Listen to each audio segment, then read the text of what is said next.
Hello and welcome to El Partido, yet another Spanish football podcast, but as always, with a little nostalgic twist. I'm Nick Bell, one of your hosts, and I'm delighted, absolutely delighted, to be rejoined by my co-captain here on the good ship El Partido, by Paul. Paul back from El Partido paternity leave. How are you? I'm great, Nick. I'm great. It's nice to be back. I've missed you. I've missed sleep. Missed you too. I'm trying to get as much rest as I can these days, but life and fatherhood are quite demanding and everything like that. I think a lot of people have told me that when it's like your second or third child, and every child you have afterwards, it gets easier. I'm not sure I could testify to that in terms of the sleep at the moment, but yeah, I'm glad to be back, and it's nice to have a little bit of time away from changing nappies to talk about football. Yes, away from the reality, back to the other reality, I suppose, like I say. And you have been missed, and we've managed to skate through unscathed. You have obviously like a little Christmas break, and we've had some really cool episodes where they've been fantastic. Unofficial third host. I will say, actually, I don't want. I'm sorry to interrupt. That's incredibly rude, but I will say, being on the other side of the microphone, headphones, and being able to listen, I've really enjoyed it. And it's made me appreciate how much I need to up my game in order to keep up with the quality of work that you and Matthew in particular have put out. And obviously, there's been the Indirectos as well. That I think it was Tom Morgan Charters was the most recent two-parter as well, wasn't it? Yeah. I've absolutely loved it. It's been nice to be able to appreciate it from the other side, like I say. But I'm glad to be back. Yes, exactly. And partaking in a Super Sebasta as well for next week. And obviously, we've got all the other stuff. Do head over to Patreon. Just a little plug here for everything that is bonus content, extra episodes, ad-free, early episodes, Revista del Partido, and everything above. Definitely go and do that. It's only £4 a month. £4 is less than a cup of coffee nowadays with the inflation going up this weekend.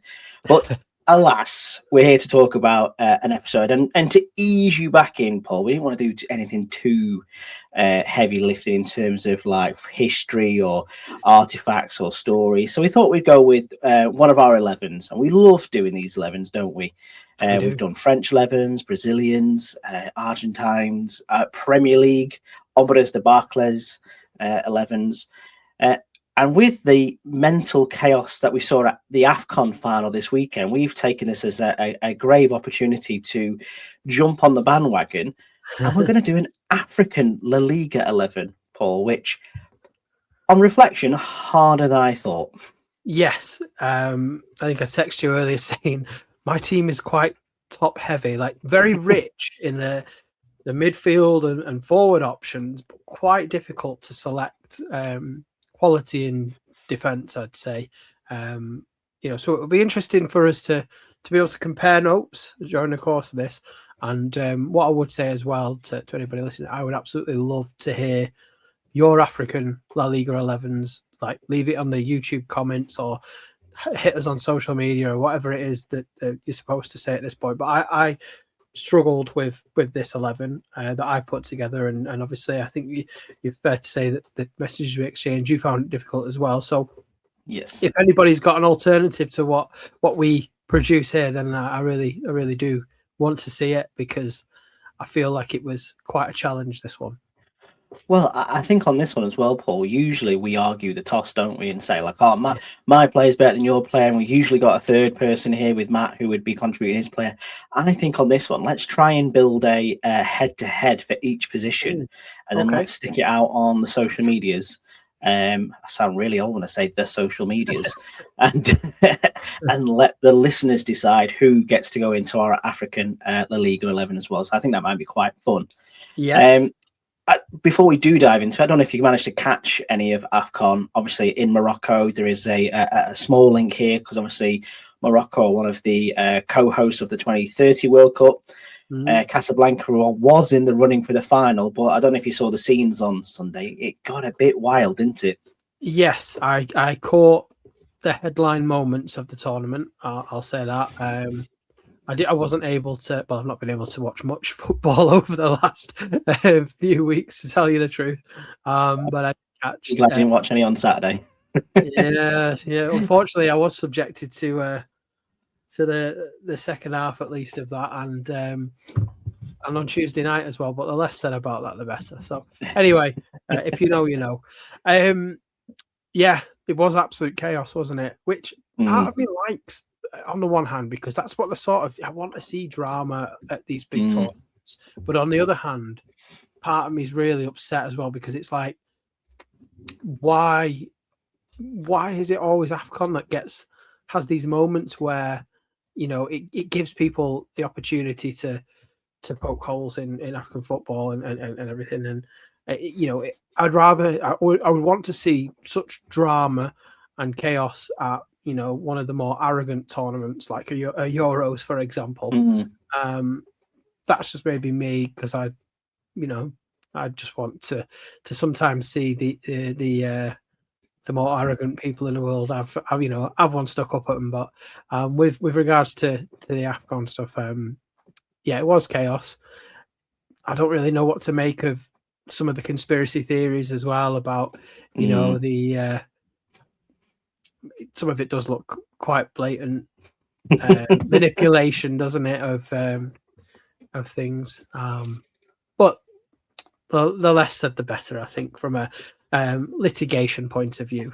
Yeah, that'd be a hell of a return, that, Paul. If we're first episode back and a little brown envelope lands on our doorsteps from, I assume, the Moroccan FA. But yeah, this is the world we're living in now, where I'm not too sure if we were on the podcast just before the Christmas break, where, you know, Donald Trump got that weird FIFA Peace Prize, and then all of a sudden he's talking about, all of a sudden he's then kidnapping the president of Venezuela, and regardless of what your thoughts are on that, very weird behavior for someone who's just been the recipient of a Peace Prize, and then also threatening to invade or annex Greenland. So yeah, we could really wrap our tin hats on this one, but yeah, it was fun.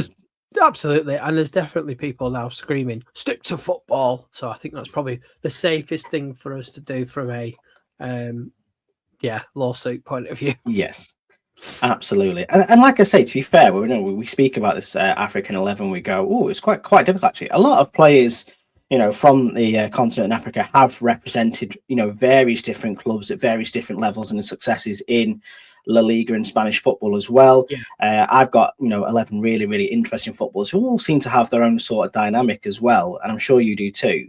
So let's start where we always start, which is the goalkeeping position. And if you don't mind me going first here, Paul, there is literally only one man I could have picked to go in this 11 for the African 11, and that is Carlos Kameni, formerly of Espanyol, Malaga, and more recently Antequera, which was quite fun. Yes. Well, do you know what, Nick?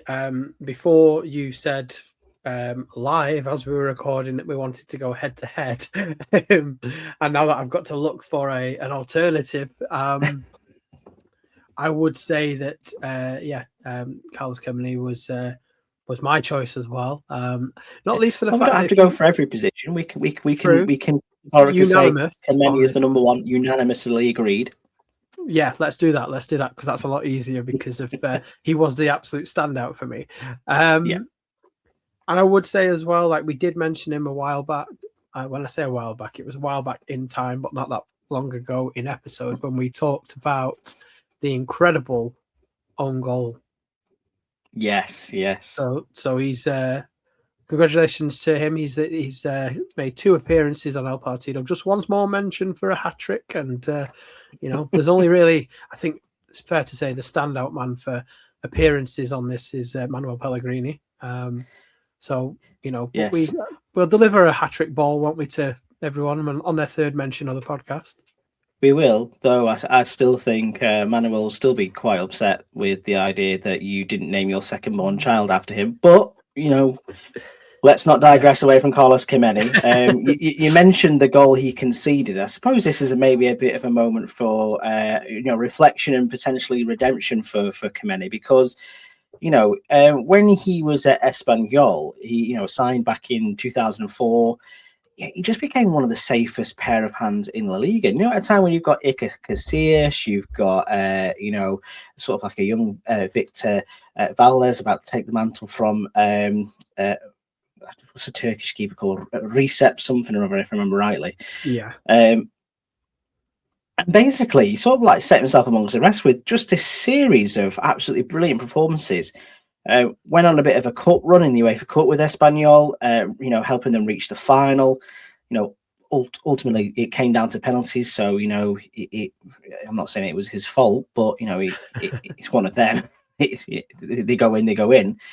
But basically, in La Liga, it sealed his reputation as one of the best goalkeepers available at the time, and probably one of the best African goalkeepers to ever play in La Liga. Yeah. Absolutely. And, the longevity of it, really, 13 years worth of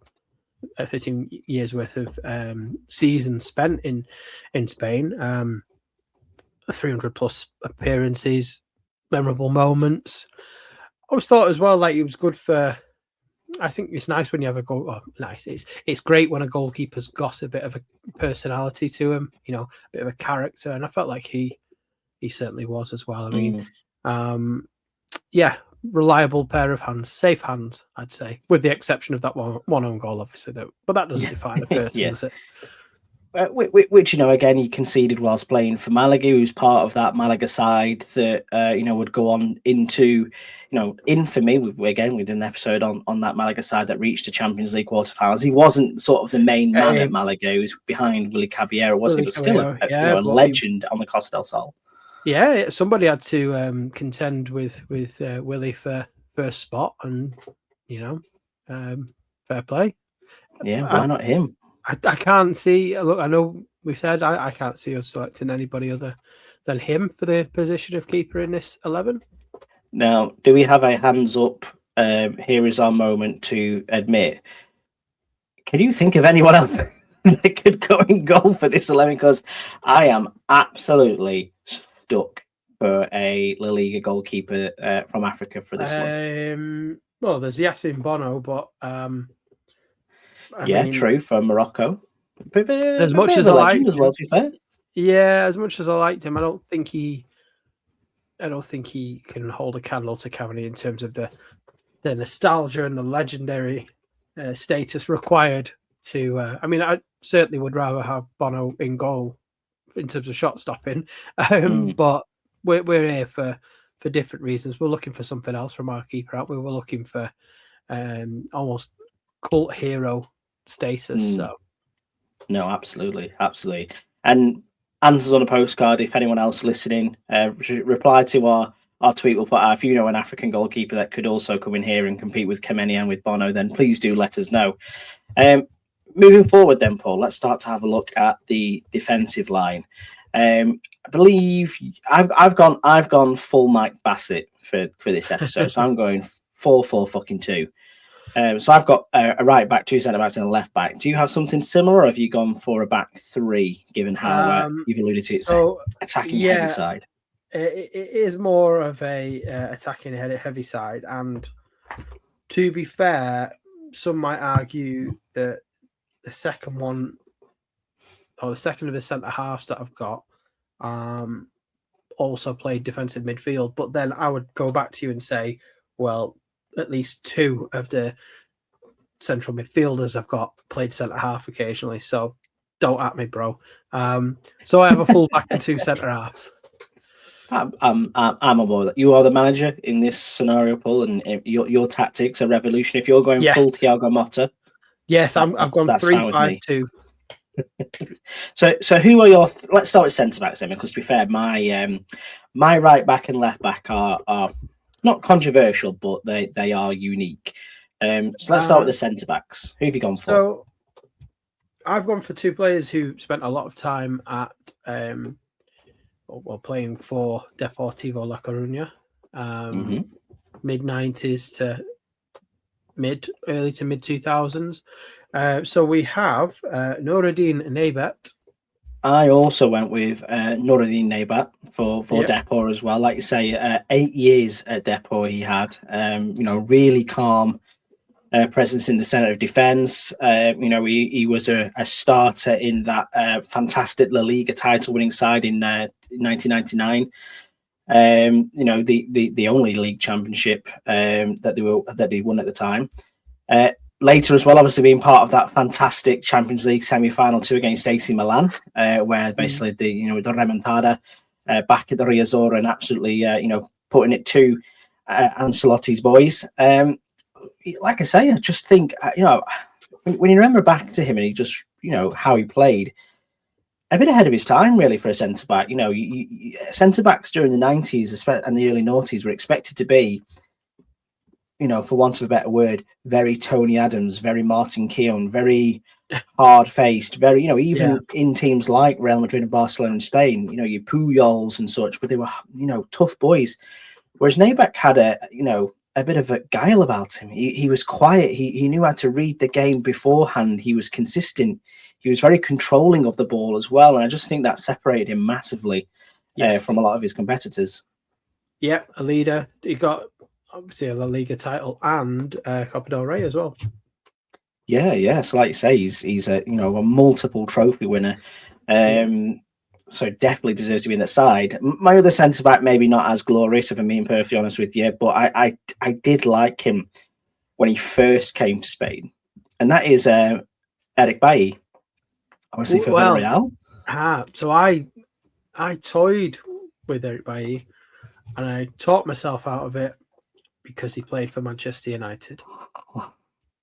Well, that's it, and I think that's why I've kind of gone for him because he was pretty decent for United at sort of like the back end or the end of the Ferguson era, or we might even have joined just after Ferguson had left, maybe under Moyes or Van Gaal or whatever. Was it Mourinho signed him, I think?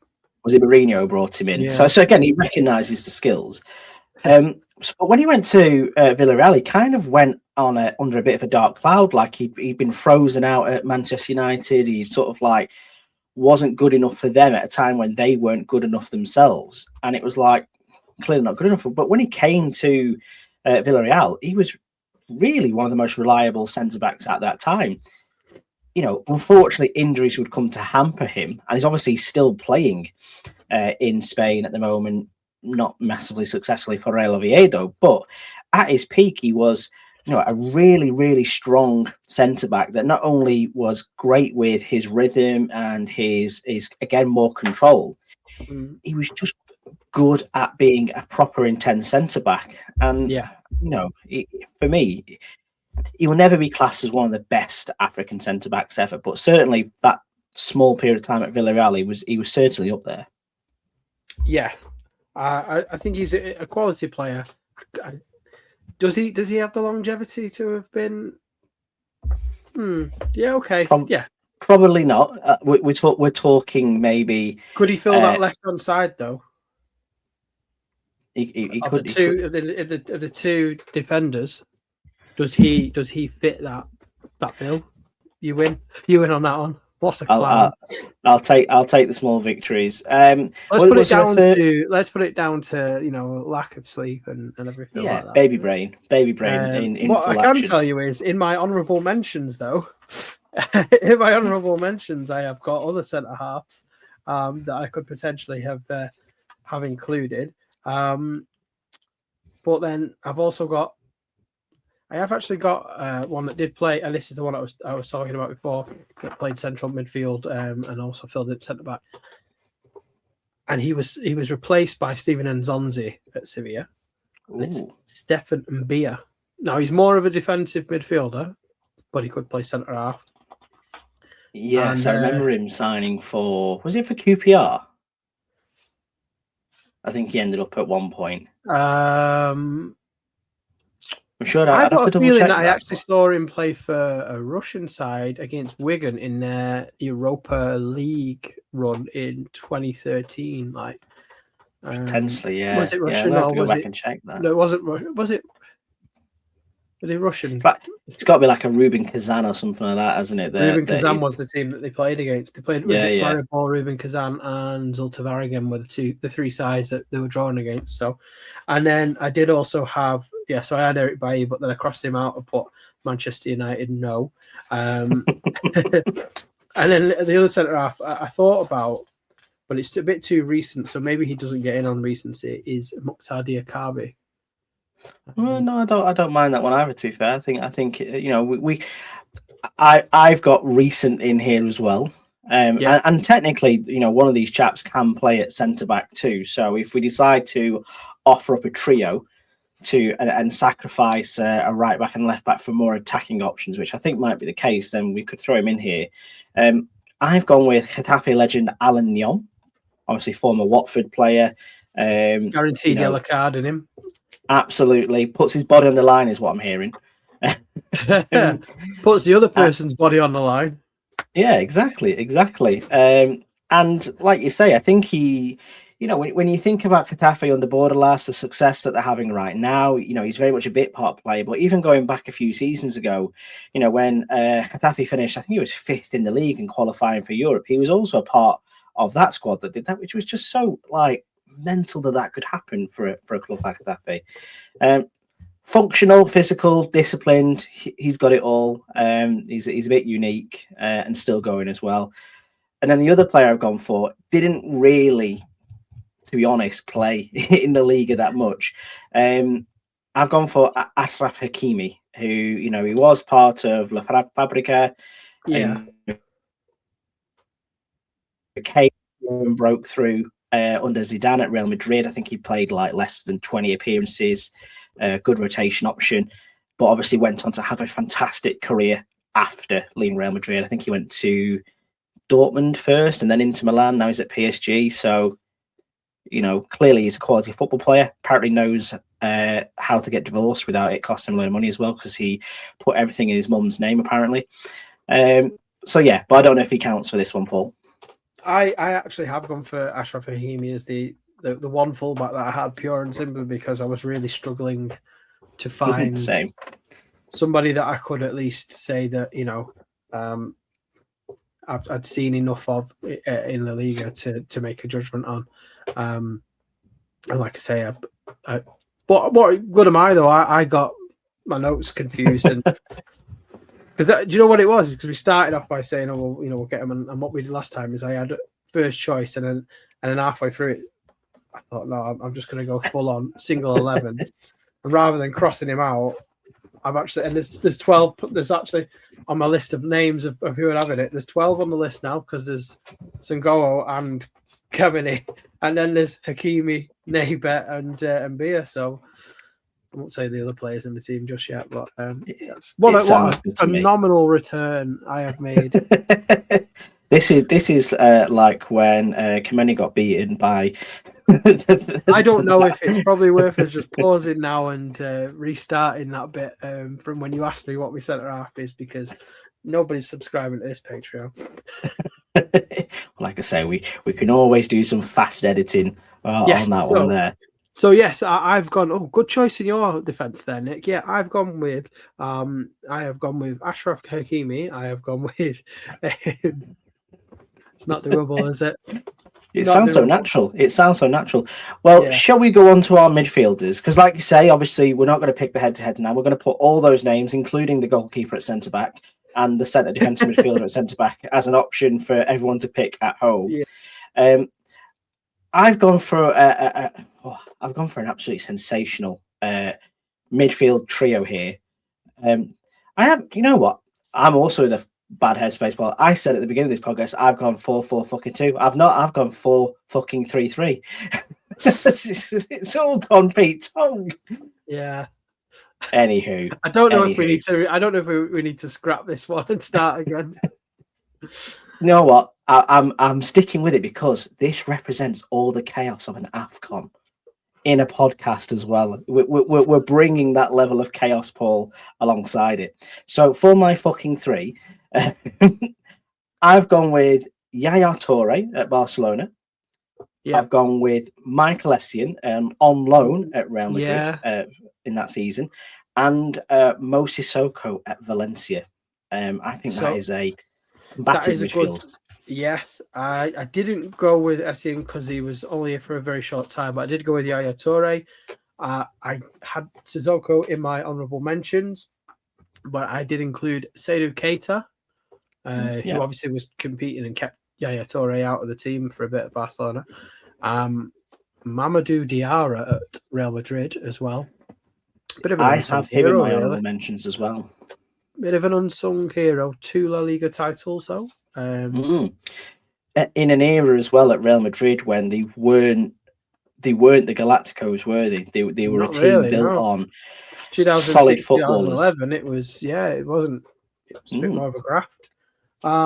Made I think it was about 90 appearances for Real Madrid as well over 3 years. So which means he's a pretty consistent performer for them as a holding midfielder. And I think the only reason why he lost his place in the Real Madrid side is because they bought Xabi Alonso and Florentino Perez came back in, and he ended up competing with a place for him. And obviously, when you've signed Xabi Alonso, you have to be a bit resigned to maybe not being as involved as much. But yeah, he's a great shout. To be fair, I'm now sort of second guessing myself too. I think Yaya Toure has to be in there. I think obviously from your perspective, being a huge Manchester City fan. But I think his time at Barcelona is really, really underrated, even to the heights that he had at Manchester City in a different position as well, I find. Yes, played slightly further forward at City, more like an unstoppable runaway train at times. Defenders would bounce off him, whereas a slightly different role at Barcelona. But I think Toure and Keita, it might be a Gerrard Lampard situation. Can they play together? In my team, they can. Because I've got 5 in midfield. So it's do you want me to give you the full 5 then, actually? Yeah, give us your other 2 players as well, and then I might be swayed. So it's obviously it's Toure, Keita, and Diarra, very strong and physical team there. But then I've on the width, I've gone with Iñaki Williams. Yep. And I've gone for Sofiane Feghouli, who had an interesting spell. I wouldn't say he set the world alight, but he had an interesting spell at Valencia. I remember him. He played for Algeria at the 2014 World Cup as well, and had a pretty strong campaign there. I'm fairly certain. Did he join West Ham as well for a bit on loan? He did go to West Ham. Yeah. But I just thought I needed a bit of balance there, and I was really, really struggling. So that's the 5 that I've gone for. Yeah, and I think like you say, I think we've both picked on the thread there that we've got to have Yaya Toure in there. Part of Pep's treble-winning side. Absolutely flawless in a Champions League final, even when playing out of position, and obviously kind of a bit of a self-sacrifice, and then ultimately went on to be a star in his own right at Manchester City. I'd love to hear your thoughts on Mo Sissoko, because when I was sort of growing up in that noughties period and he signed for Liverpool from Valencia, obviously a player that Rafa Benitez knew well. He was part of the second La Liga title winning side at Valencia as well. And he just, you didn't see a player like him often in the Premier League until he arrived. And I'm not going to say we were blessed because we were watching Igor Biscan and Dietmar Hartmann in that midfield. But when you look at early, formations of that Liverpool trio of Gerrard, Alonso, and Mo Sissoko, he was actually probably one of the best midfield trios you would have seen at the time. Yeah, that's true. I have overlooked him, and that's not because he plays for Liverpool. I don't know why I don't know. I just felt like the more robustness with Toure and Keita and Diarra. I also think that like Diarra in a way reminded me a little bit of, even though he's the player that came first, he reminded me a bit of like a Fernandinho sort of player, quite tidy, does the dirty work to help his teammates out, and is essentially playing as the foil for the other players around him. Yeah. Maybe I've made a mistake without including stuff. Maybe I've been harsh. And I think that's what Sissoko did really well for Gerrard and Alonso as well, because, like you say, you were trying to get that balance, and I can just remember him in a pair of Nike. So again, for a centre defensive midfielder from Mali, playing in a Liverpool kit in white and red Nike Mercurial boots. It was just like, what the fuck is going on here? But I just remember him just being quite like, classy on the ball. But then again, when I compare him with Yaya Toure and Michael Essien as well, very, very different footballers. And I think, as much as Essien was only on loan for a season, he played 35 matches in a Mourinho side. Obviously, Mourinho trusted him massively, often filled in at right back as well, whenever he needed to. And he sort of come out of that Chelsea side, again, not similar to Eric Bailly, but it's sort of like he was being replaced at Chelsea and then went to Real Madrid and became, a loyal, trusted footballer. And I'm surprised he didn't sign him for longer. He also got a fantastic, right foot in front and an eye for goal. I just thought he was a really, really interesting choice as well. But I have also gone for Inaki Williams, but I've put him up top on the wing, so I could kind of be sold on maybe including him as a midfielder. I don't know. Is this a semantic thing, maybe? He'd play See, I could have actually gone 3-4-3 if I'd have put Iñaki further forward, but if he's got in my team, if he's got Feghouli on the other side, there's a bit more balance. But if we're agreeing on it, we want to play more of a forward. Play more of a forward. In fact, because Sissaku's got to get in the team, hasn't he? So Iñaki can play as a forward then. Well, Inaki Williams for me, no one represents, continuity better than Inaki Williams. Consistent before for Athletic Club. Obviously, a one-club man. He broke the La Liga record for consecutive appearances. I know he sort of like came to the party a little bit late in terms of representing Ghana towards the back end of his career. Yeah, I think he was always sort of maybe waiting for another call from the Spanish national side, maybe. I don't know if there's much truth into that, but it feels like that's a possibility. And obviously his brother, is a superstar for the national team and for Athletic Club as well now. But for a long period of time, played alongside of the likes of Adores and Lorente and Munayin. He was a part of like one of the most exciting attacking forces in Spanish football, and his achievements where he could have easily gone the same way as the people that were mentioned before him. He could have easily had a career away from Athletic Club, but he stuck with it because he's part of the furniture, isn't he? He's so ingrained in the psyche of Athletic Club nowadays that he's going to go down as an absolute living legend for them. Yeah, no, I think the story is one of the nicer ones in modern football, really. About Sid Lowe's wrote plenty of articles about it and done lots of interviews with him. Obviously, our friend Chris Evans's book talks about the journey of the Williams brothers. They come across as just likable as well. Like, not just is it a fantastic story of their journey to professional football stardom, I think we could say.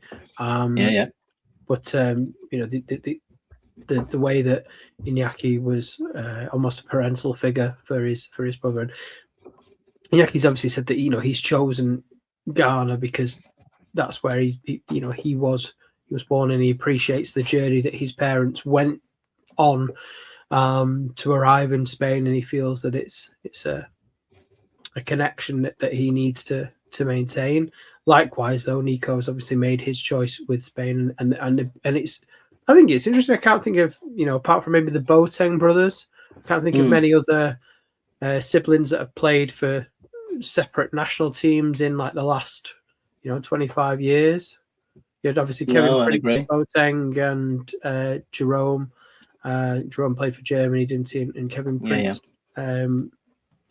It I was think he was for Ghana. Ghana as well. Yeah. Um, Could have made this 11 actually. Now I'm thinking about it, going he had a wonderful time for Las Palmas, didn't he? an interesting career though, didn't he? Not so much a nomad really, but he did seem to accumulate a lot of clubs. Oh, he's the Colin Kazim Richards of Ghana, as far as I'm concerned, because he, unlike his brother maybe, who had obviously a very successful career, and this is a tangent if we're going off on one, but Kevin Prince Boateng kind of went to clubs just for vibes. Yeah, do you know what I mean? It kind of felt like he started when he went to Tottenham to go, right, well, I've got a career for me now. I'm going to make it at Tottenham, and then I'm going to go do this. And he was part of that FA Cup winning side at Portsmouth. But then, basically after that, went, you know what, fuck it, I'm going to pay for everyone. I'm just going to go and dazzle wherever I can go. And I think he's played across, must be upwards of bloody 10 countries maybe. But he definitely he did Germany and Italy, didn't he? Because he did. Dortmund, Milan. Did he do Sassuolo as well in Italy? I think he was at Sassuolo as well before he went in. He's done Las Palmas. Obviously, he's done the UK with Tottenham and Portsmouth. I think he's been across to Schalke, Brazil. Turkey. Yeah, Turkey's been there as well. Yeah. So he's had his fair share. He could quite easily have made this side for me, but yeah, he's not knocking Inaki Williams out of this team. It'll be interesting to see whether Inaki Williams gets into this squad. But I think like Carmeni, he might need to be an unrivaled selection for this team. So in terms of strikers, then I've gone for, like I said, I went with the three up top. I don't know which one to go first with here. I'll tell you what, well, let's put it this. Should we make excited. it easy? Yeah. I'm pretty certain we will both have Samuel Eto'o. I have not got Samuel Eto'o. And I knew this would be the case. No, I did not go with Samuel Eto'o. And not because I don't like him, and I think he definitely deserves to be in this La Liga 11 as, like, possibly the most successful African football player to have played in La Liga. Yeah. We've got to remember, this is our favourite African football 11s, isn't it? I found him really enjoyable to watch playing football, not just because of helping Mallorca to the Copa del Rey, but obviously when he was playing at Barcelona in that Trident, I thought incredible. He was at Real Madrid as well. Let's not forget, one of the few players to have made that particular journey. Yeah.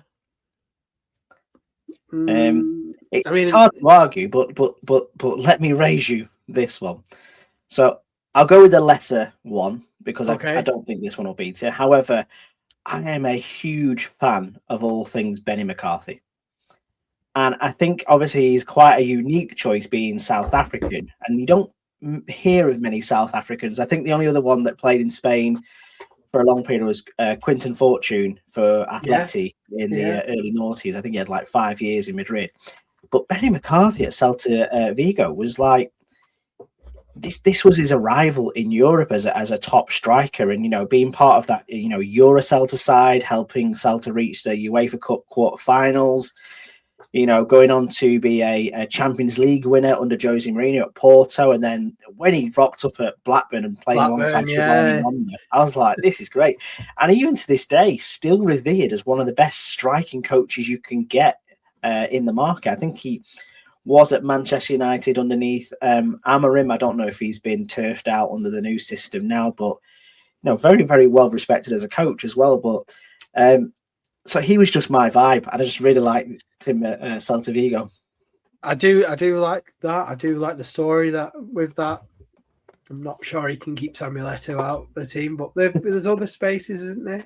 The other one I've got is Frederic Kanouté.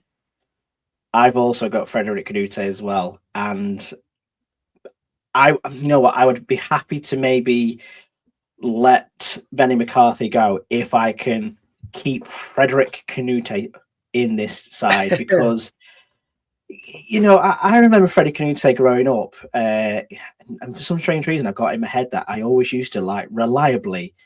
They must have printed about 8 million Panini stickers of Frederic Kanouté. Whether it was at Spurs or West Ham, he just always appeared in every single pack I bought. But when he went to Sevilla, I remember thinking, going, well, that's a bit of a punt from them. But he actually turned himself into an absolute fucking legend in the Liga, a top striker, a huge reference point for them. And obviously then going on to have those two UEFA Cup successes, winning domestic silverware, Sevilla. I heard Sid Lowe speaking about him on the Q&A for TSFP the other day, and it just reminded me to go, bloody hell, what a striker he was. Yeah. Special player. Mm. Big moments, actually, when you look back. Big moments. He was always like a focal point, wasn't he? And that's what he was great at. You stick it on his chest, and he would just know what to do with it. In fact, an article that I have started writing for the next Revista El Partido, he gets a mention in. But I don't want to give anything more away for that because you need to be subscribed to find out. There we go. Although having said that, if you've been listening to this episode so far, you're not going to be you're going to be in a rush.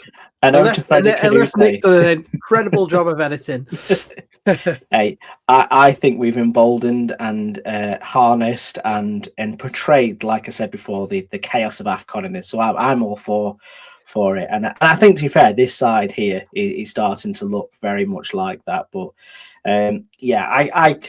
I can possibly agree with you. I can't really see much further past Samuel Eto'o for this as one of the strikers, because him alongside Ronaldinho, alongside Ludovic Gulli to begin with as well, before Messi started to maybe come into the side a little bit too.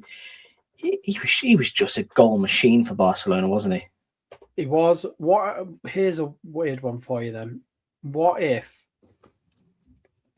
we scratched off Achraf Hakimi and went bold, dropped Keita and Toure to be two sort of like sweepers in front of Neighbour? Then we could keep our midfield and we could get your three up front. Oh, so we're talking here a 1-1. 1-2. A 1-1, 2, 3, 3. 3, yes. The umbrella. That's what we'll call it. That's the tactical genius. We'll call it the umbrella.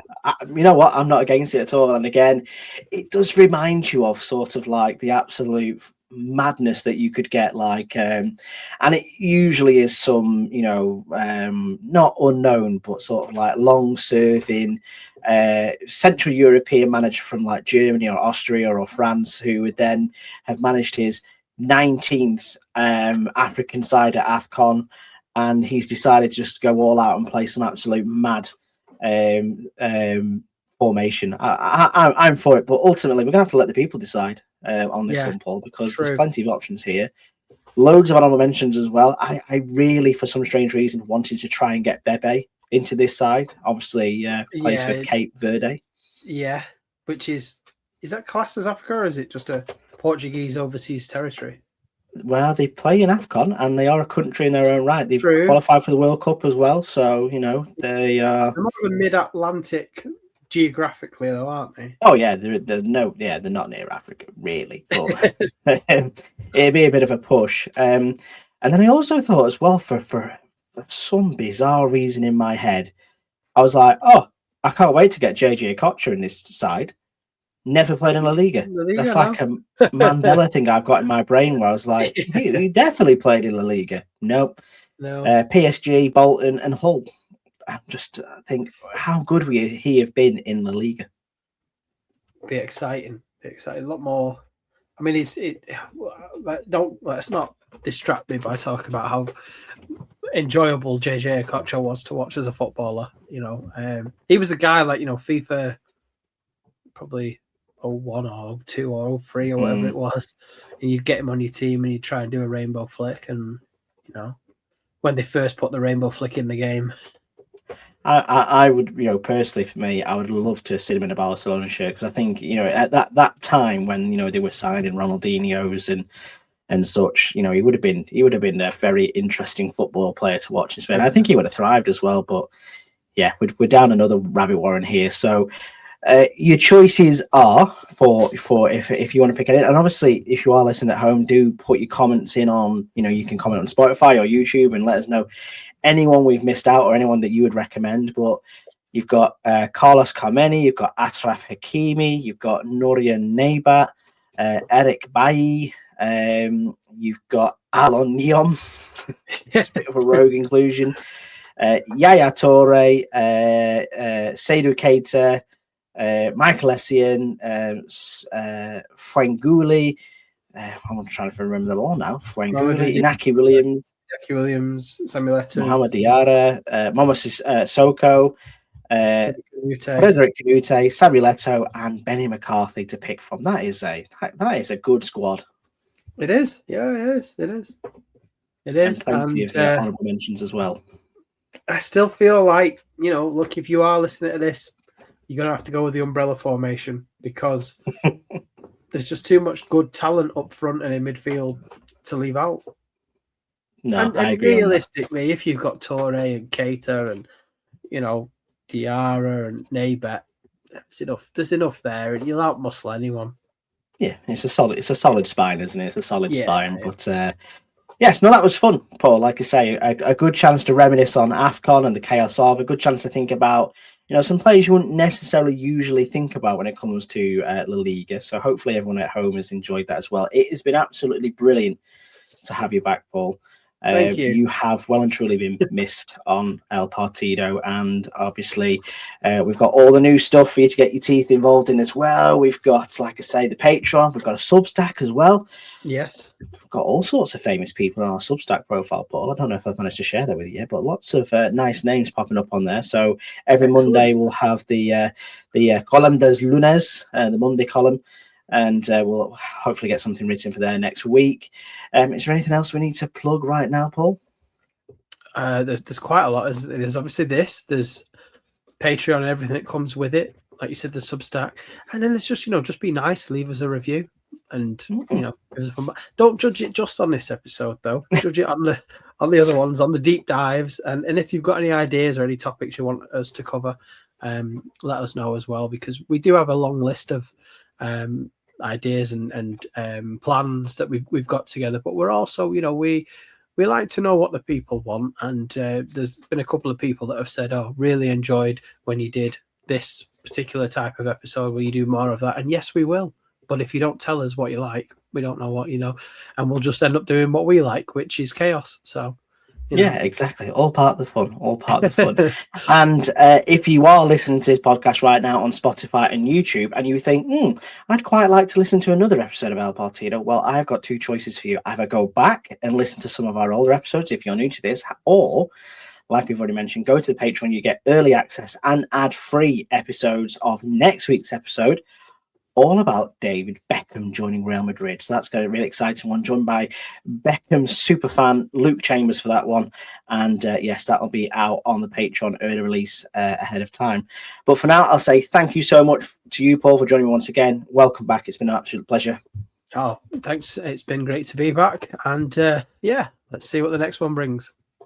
Absolutely. And to you guys at home, thank you so much once again. We'll see you again at the same time next week. But for now, hasta luego.